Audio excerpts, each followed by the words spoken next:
Will be giving an update on South Africa's foreign policy when he meets with ambassadors and high commissioners resident in South Africa. Now that's expected to take place shortly from around 2 o'clock this afternoon. But let's get more on this from our contributing editor, Vuyo Mvoko. He joins us live from the Union Buildings. Vuyo, good to talk to you. So just take us through the significance of today's address and what we're expected to hear.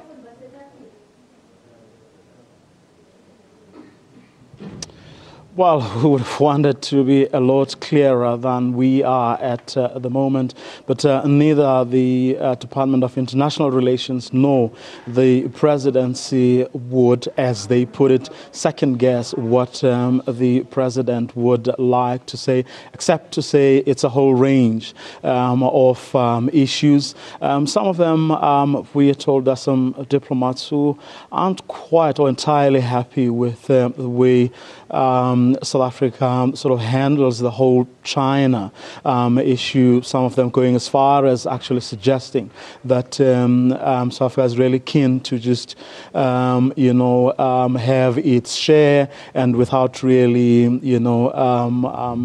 distributing, so to speak, to its fellow brothers and sisters across the continent. But of course, with the United Nations General Assembly coming up in a short while, everyone wants to talk about issues that the various African countries in particular would like to raise there. So that too is expected to be on the table. And so, of course, is the issue of refugees, the refugee crisis that we're seeing playing itself out in Europe. And a couple of days ago, there were sporadic incidents here in the country, which some have labeled xenophobic attacks. Probably that too may come on the table. Right, but from what we know, we haven't really gotten a sort of definitive sort of response as to what exactly will be put on the table. Okay, so Vuyo, if I just jump in there, then if those are the things that are going to be addressed, what about some of the concerns around our foreign policy and how are these going to be looked at?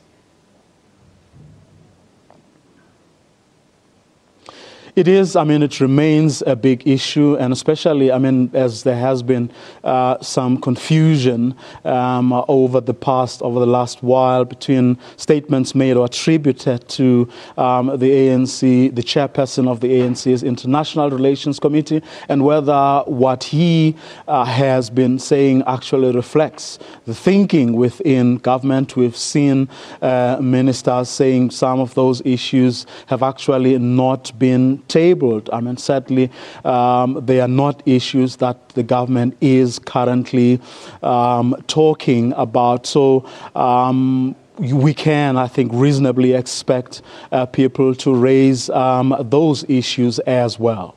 All right, Vuyo, thank you very much. We'll leave it there. That's our contributing editor, Vuyo Mvoko, live from the Union Buildings ahead of the President's update on South Africa's foreign policy.